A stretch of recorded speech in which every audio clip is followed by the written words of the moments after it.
You're in your 40s, or maybe even your 30s, and you feel fine. Your body is healthy, you exercise, you sleep, you eat reasonably well. But what if, underneath all of that, your brain is quietly aging decades ahead of your body? Here's the uncomfortable truth most doctors won't tell you at your annual checkup. Brain aging and body aging do not happen in lockstep. You can have the cardiovascular fitness of a 35-year-old and the cognitive resilience of a 65-year-old at the same time. And the signs? They don't look like dementia. They don't look dramatic. They look like Tuesday. That's what makes them dangerous. Today, I'm going to walk you through 5 hidden signs your brain is aging faster than your body, signs backed by neuroscience research, and more importantly, what you can actually do about them. Stay until sign 5. It's the one almost nobody talks about, and it may be the most important of all. But real quick before we dive in, if you're new here, welcome. This channel is all about giving you honest, practical health information that actually helps you make better decisions for yourself and your family. We are on a mission to reach 1,000 subscribers, and every single person who joins this community genuinely matters to us. So if you find today's video helpful, please hit that subscribe button and ring the notification bell. It costs you nothing, and it means the absolute world to us. Okay, now let's really get into it. Segment 2, Framing and Credibility. Before we dive in, I want to be clear about what we mean by brain aging. Brain aging isn't just about memory. It's about the overall rate at which your neural tissue, connectivity, and cognitive reserve are declining. Researchers now use something called brain age gap, the difference between your chronological age and what brain imaging suggests your biological brain age actually is. Studies out of institutions like the UK Biobank and USC have shown that some people in their 40s have brains that look, structurally and functionally, like brains in their late 50s or even 60s. And here's what's both terrifying and hopeful. The brain is neuroplastic. It can be damaged faster than your body, yes, but it can also be rehabilitated with targeted interventions, sometimes faster than any other organ. So this isn't a doom video. This is a diagnostic conversation. Think of the next 25 minutes as your unofficial brain age checkup. Let's look at the signs. Segment 3. Sign number 1. Your sleep is fine, but you wake up foggy. Sign number 1. And this is the one that fools almost everyone, is waking up foggy even after what seems like a full night of sleep. You got 7 hours, you didn't drink, you weren't stressed, and yet you wake up feeling like you're moving through wet cement for the first hour of your day. Most people blame stress, or their mattress, or their age. But neuroscience points to something much more specific: disrupted glymphatic system function. The glymphatic system is your brain's waste clearance network. During deep, slow-wave sleep, specifically stages 3 and 4 of non-REM sleep, your brain's cells actually shrink, creating channels for cerebrospinal fluid to flush out toxic metabolic waste products. The most important of these waste products? Amyloid beta and tau proteins, the exact same proteins associated with Alzheimer's disease. Here's the problem. As the brain ages prematurely, the architecture of your sleep changes. You spend less time in slow-wave sleep. The glymphatic system runs less efficiently, toxins accumulate faster, and the result, in the short term, isn't dementia. It's morning cognitive fog, sluggish recall, slow verbal processing, difficulty shifting between tasks in the first hours of the day. Now here's what makes this insidious. People often compensate with caffeine, which temporarily masks the symptom but does nothing to address the underlying glymphatic inefficiency. Over years, this becomes a cycle. What does accelerated brain aging look like here specifically? You need 60 to 90 minutes before you feel sharp, rather than 15 to 20. You experience what researchers call sleep inertia, that heavy, disoriented feeling, lasting far longer than peers your age. Your dreams feel shallow or absent, suggesting you're not reaching deep sleep stages. You're technically sleeping 7 or 8 hours, but your cognitive performance metrics, reaction time, working memory, verbal fluency, resemble someone 15 to 20 years older when tested in the morning, what can you actually do? Number 1. Sleep position matters more than you think. Research from Stony Brook University found that sleeping on your side, the lateral position, optimizes glymphatic clearance compared to sleeping on your back or stomach. It sounds almost too simple, but it's well documented. Number 2. Temperature. Your core body temperature needs to drop 1 to 2 degrees Fahrenheit to enter deep sleep. A cooler room, around 65 to 68 degrees Fahrenheit, is one of the most evidence-backed interventions for increasing slow-wave sleep duration. Number 3. Alcohol is not a sleep aid. Even moderate alcohol consumption, 1 or 2 drinks in the evening, has been shown to suppress slow-wave sleep by up to 20%. You may fall asleep faster, but your glymphatic system is working at a fraction of its capacity. Number 4. Consistent wake time. Not bedtime. Wake time. Anchoring your wake time stabilizes your circadian rhythm more effectively than trying to engineer perfect bedtime windows. If you've been dismissing your morning fog as just not being a morning person, I'd encourage you to reconsider. That fog is your brain telling you something. Segment 4. Sign number 2. You've become quietly less curious. Sign number 2 is subtle, social, and almost universally misattributed to just getting older or being an introvert. It's this. You've quietly stopped being curious, not dramatically. You haven't stopped reading entirely or abandoned all hobbies. But something has shifted. New things feel less exciting. Learning something complex feels more effortful and less rewarding. You stick to what you know. The same podcasts, the same social circles, the same intellectual territory. You might even frame this as wisdom. I know what I like. I'm past the phase of needing to prove myself. I've earned the right to coast a little. But neuroscience sees something very different happening. Curiosity is deeply tied to the brain's dopaminergic reward system, specifically the pathways connecting the ventral tegmental area to the prefrontal cortex and hippocampus. When this system is healthy, novelty generates a reward signal. New information feels good.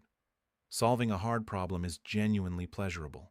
As the brain ages, particularly in the prefrontal cortex and limbic regions, this novelty-reward response weakens.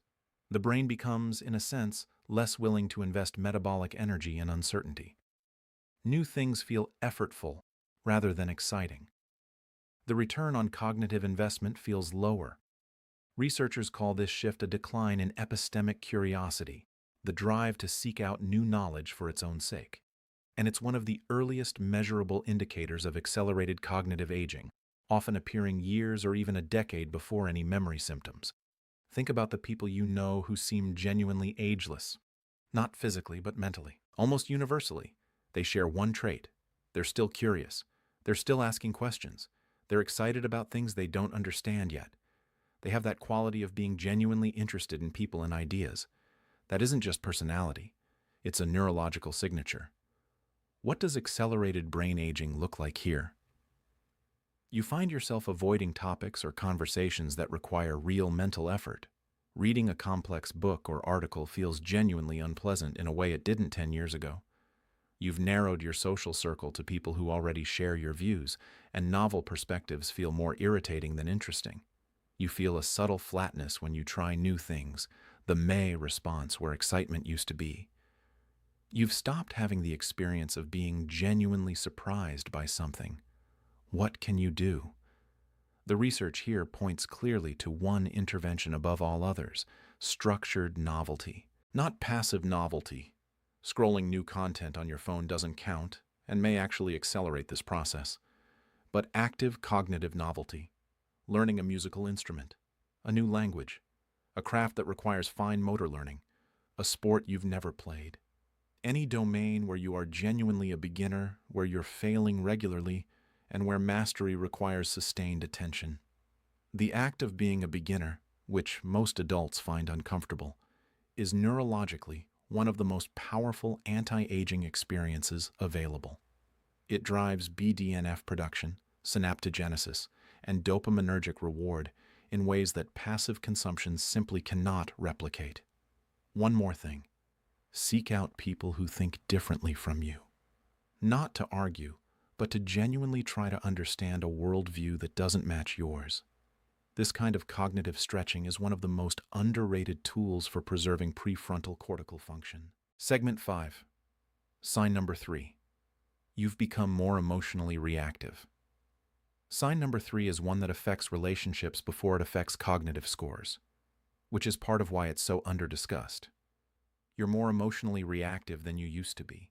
Small frustrations land harder. You're quicker to irritation.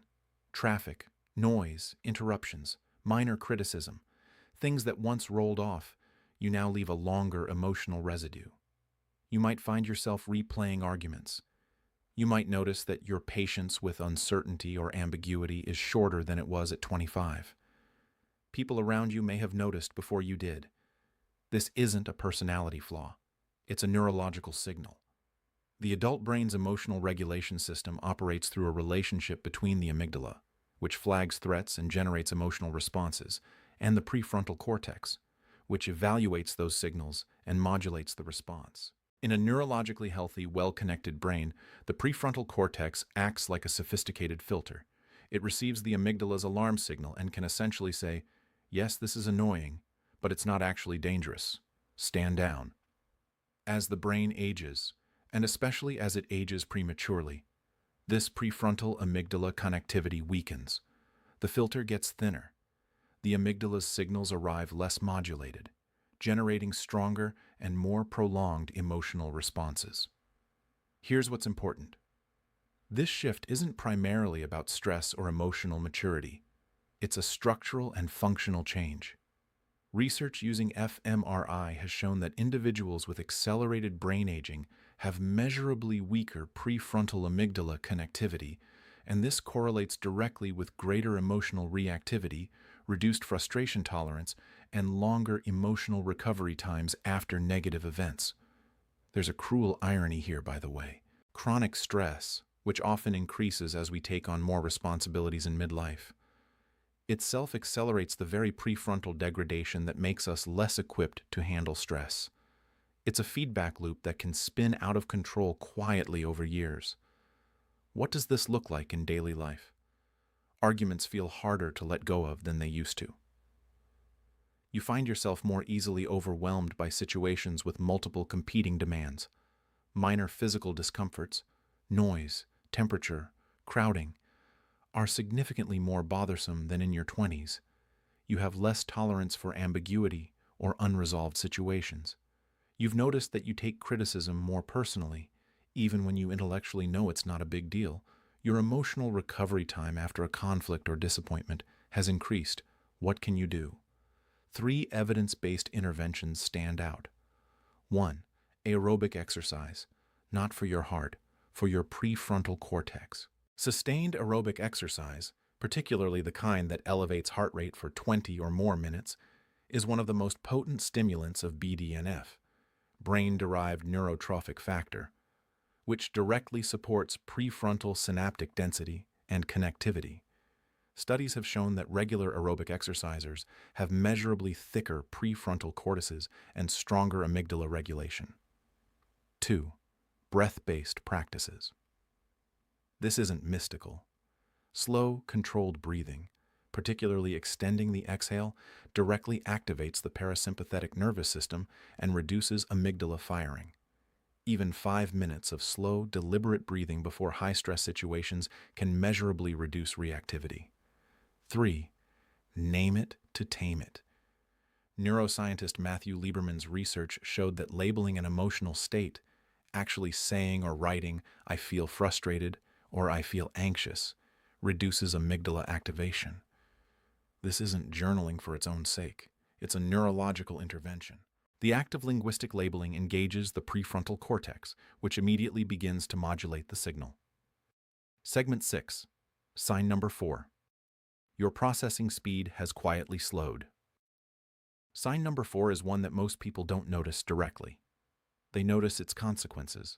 It's slowed cognitive processing speed, not memory, not intelligence. Processing speed. how quickly your brain receives information, interprets it, and generates a response. You might notice it as taking slightly longer to respond in fast-moving conversations, or having to reread a sentence that should have been clear on the first pass, or finding that following rapid dialogue in a TV show or film requires more effort than it used to, or that you increasingly need the subtitles on. You might notice it in word retrieval. The word is there. You can feel it, but it takes a half-second longer to surface than it used to. Researchers call this the tip of the tongue phenomenon. An increased frequency of this experience is one of the most sensitive early markers of slowed processing speed. Processing speed is heavily determined by the integrity of white matter, the myelinated axon pathways that connect different brain regions. Think of myelin as the insulation on an electrical wire. Healthy myelin means fast, efficient signal conduction. Degrading myelin means slower, less reliable transmission. White matter degradation is one of the earliest structural changes in accelerated brain aging, often visible on MRI scans before any cognitive symptoms are noticeable in daily life. And critically, it's heavily influenced by modifiable lifestyle factors. What specifically drives white matter degradation?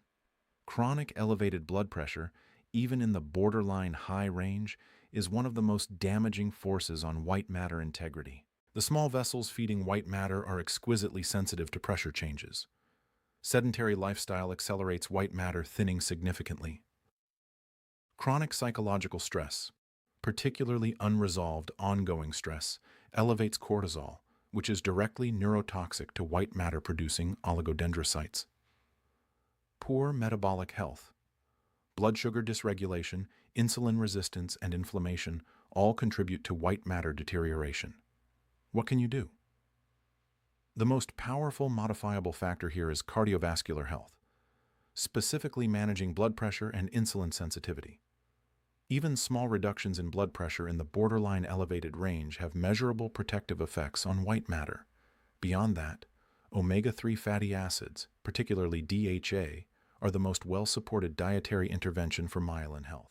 DHA is a structural component of myelin sheaths, and higher omega-3 levels are consistently associated with better white matter integrity and faster processing speeds. And surprisingly, learning to play a musical instrument, particularly one that requires coordination between both hands, has been shown in longitudinal studies to measurably improve processing speed in middle-aged adults, even when started after 40. Segment 7. Sign number 5. Your social engagement has contracted, and now we come to sign 5, the one I told you to wait for. Your social world has quietly contracted, not explosively, not dramatically, but over the past few years you've become more selective, more likely to decline invitations, more comfortable staying home. Your inner circle has gotten smaller, and the idea of investing energy in new relationships feels tiring. And here's why this is so alarming from a neuroscience perspective. Social engagement is not just a lifestyle preference. It is one of the most potent modulators of brain aging we have ever identified. The human brain has a dedicated, metabolically expensive network devoted entirely to social cognition, understanding other people's minds, intentions, emotions, and perspectives. This network includes the temporoparietal junction, the medial prefrontal cortex, the posterior superior temporal sulcus, and several other regions. Here's what researchers have found. This network requires regular activation to maintain its structural integrity. Like a muscle, it atrophies with disuse. And unlike memory, which can sometimes be preserved through other means, the social brain network is uniquely dependent on actual social interaction to stay sharp. And the consequence of its decline is subtle at first. You become slightly less accurate at reading people. You miss emotional cues. Conversations feel more effortful. Following complex social dynamics, who said what, why, what was really meant, becomes harder.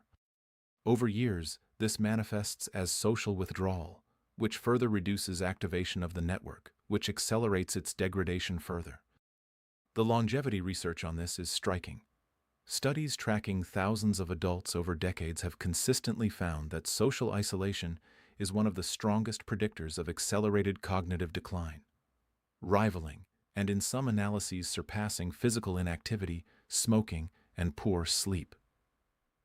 The famous Harvard study of adult development, tracking participants across most of their adult lives, found that the single strongest predictor of cognitive vitality in later life wasn't cholesterol or exercise habits or diet.